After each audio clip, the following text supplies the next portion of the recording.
Monsieur Moudou Mustafa, un parent de Dr Hadj Saïd Nassar, pour lequel on veut rendre hommage aujourd'hui, 1er novembre, commémoration du déclenchement de la révolution algérienne. C'est une journée historique auquel le défunt Dr Hadj Saïd tenait vraiment. À chaque année, il participait aux festivités au sein de son village HLM. Je vous remercie d'avoir pensé à lui rendre hommage en cette journée. Je vais essayer de faire un petit résumé sur sa biographie. Il mérite amplement cet hommage, étant donné que c'est une personne qui a rendu des services aussi bien à la société en tant que médecin. C'est un homme qui a rendu service à son village en tant que citoyen. C'est aussi un personnage qui a fait beaucoup pour la démocratie, pour la justice sociale. Je vais essayer de faire un petit résumé. On commence par sa naissance. Dr Hadj Saïd est né en 1955 dans un petit village à HLM, en pleine guerre. Il est issu d'une famille révolutionnaire, donc il a connu les sacrifices, comme tous les enfants de l'époque.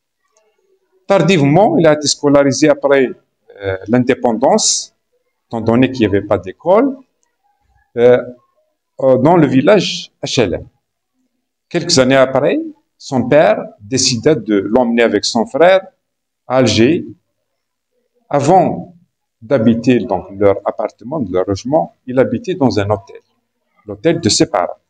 Cet hôtel était fréquenté par beaucoup de militants. Je citerai par exemple Dr Saati, Abdelmajid Balé, Ben Mohamed, Al-Fashi Mohamed, etc. En côtoyant ces militants qui travaillaient pour la démocratie et la majorité, comme tout le monde le sait, il était sensibilisé à l'action politique, à l'action démocratique et à l'activité culturelle. Il a continué ses études à Alger. Il a obtenu son bac en 1977. Il s'est inscrit dans la fac de médecine. Il a obtenu sa spécialité de gynécologue des années 90. Il a travaillé pendant quelques années à Alger, puis à Tizi Ouzou, à la clinique Sbihi, puis un passage bref à l'hôpital d'Azazga, où il a dirigé le service maternité. Dr Hadj Saïd a ouvert son cabinet juste après. Je vais commencer peut-être par dire quelques mots concernant ses activités, ses actions au niveau de son village. Avec sa modestie, avec ses engagements, il a toujours participé aux activités du village, quel que soit le type de travail que le village faisait. Il n'hésitait pas à prendre ses bottes et ses gants, ses outils et à les défricher comme tous les citoyens. Il aimait discuter, participer aux activités des jeunes pour les encadrer, pour les former.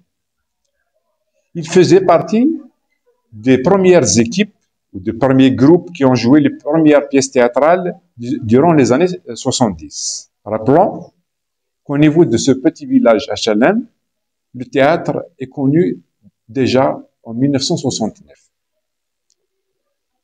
Il faisait partie aussi de l'équipe, bien qu'il était très jeune, en 1977, pour la construction et le démarrage d'une petite bibliothèque. À l'époque, c'était extraordinaire. En tant qu'étudiant, il venait donner des cours de soutien aux élèves de 4e AM et de terminale. J'en témoigne, j'en fais partie. J'ai eu pas mal de cours de soutien chez Monsieur Hadj Saïd. Je me rappelle, à présent, du premier cours que j'ai eu avec lui, cours de mathématiques. Il faisait partie aussi des organisateurs, pour ne pas dire l'un des organisateurs les plus actifs, pour la préparation du premier séminaire sur Ahmed Ouelkari.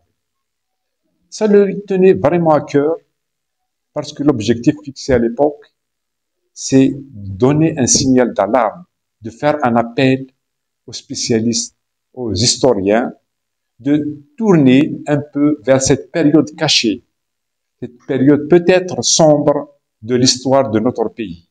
Il était peut-être temps pour nous que les spécialistes fassent un effort pour chercher la vérité et faire un peu de lumière sur cette période de l'histoire.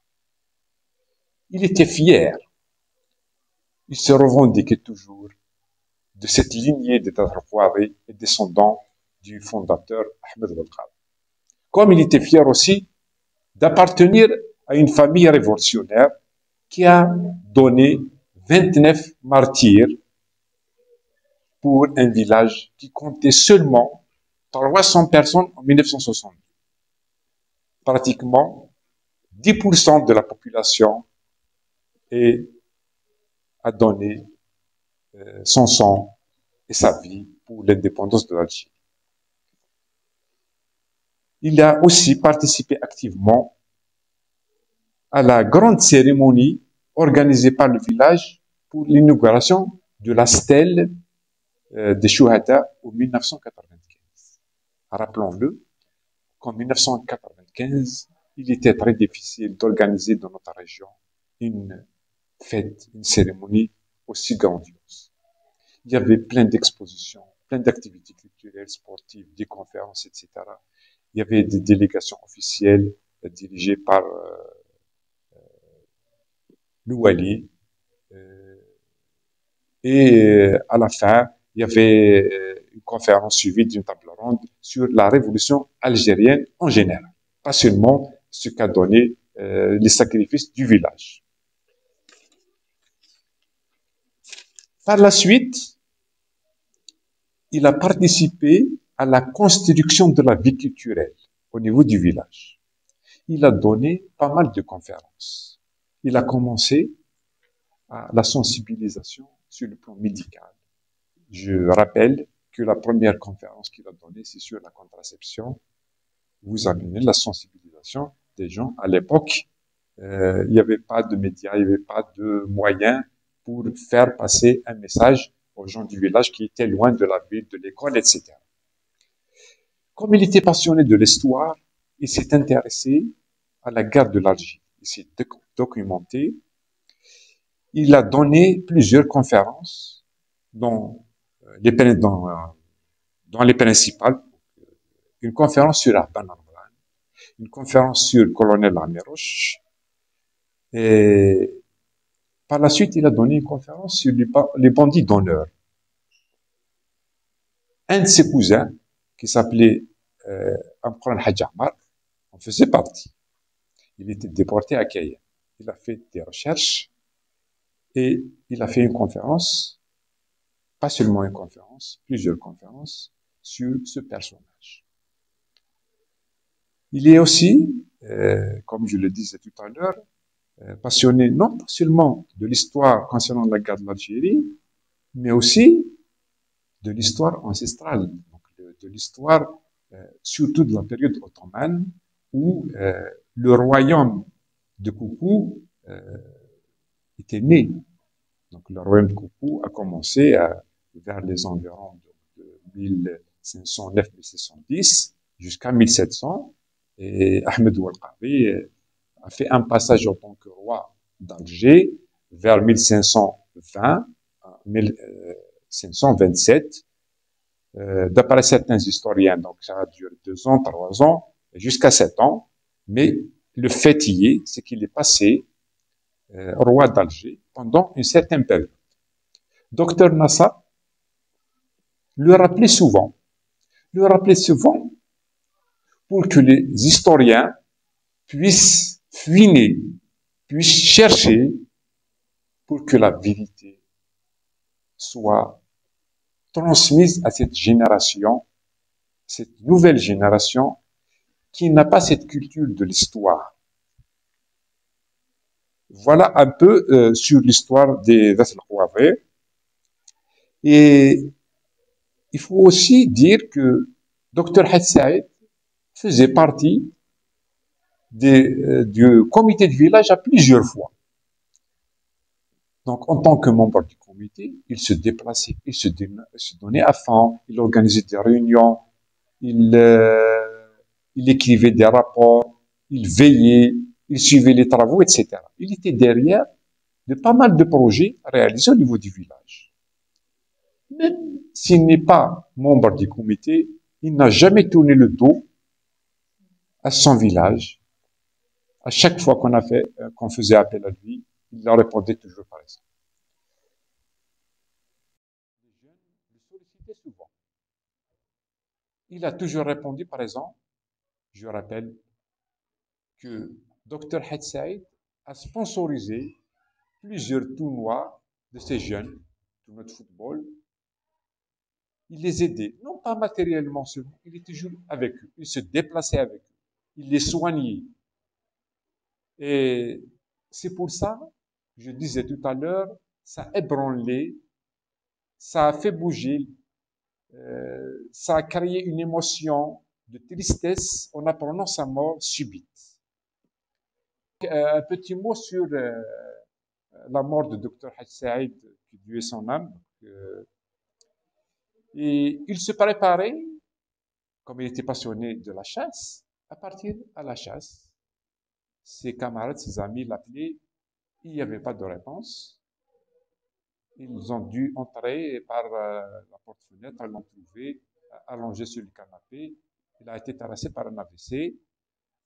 Bon, ils l'ont transporté à l'hôpital. Malheureusement, 24 heures après, il a rendu l'âme, sans crier gare. La nouvelle a fait le tour très rapidement de la région.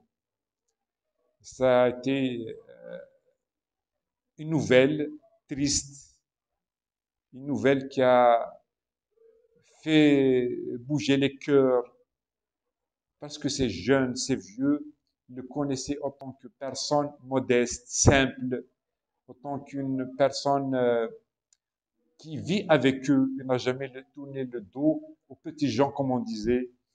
Il était toujours derrière les gens nécessiteux. Il défendait toujours les causes justes.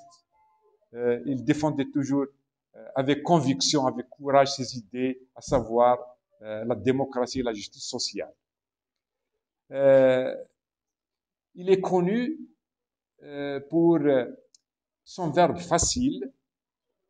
Il est connu pour quelqu'un qui parle sa langue maternelle et qui parle le kabyle. On dit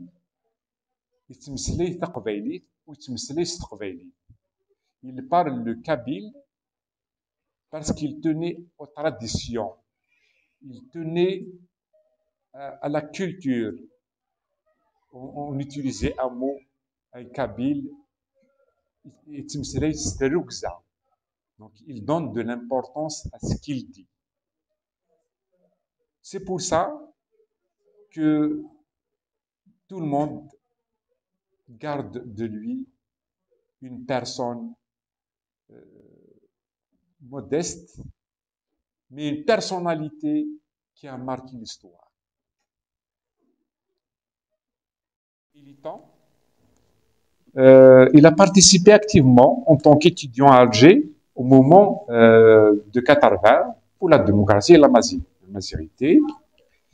Il luttait toujours pour la démocratie au sein des partis auxquels il a adhéré et en dehors. À la fin, d'ailleurs, il a adhéré à la fondation Amerouche. Il défendait la mémoire du colonel Amerouche.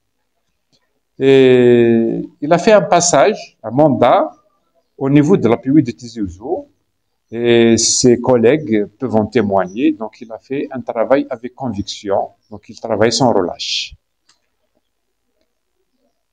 Et je tiens aussi à signaler que Dr Hadj Saïd faisait partie des premiers patriotes organisés au niveau national. Durant les années rouges, il a pris beaucoup de risques avec un engagement pour défendre son village et sa patrie. Je vous remercie. Que Dieu s'en a.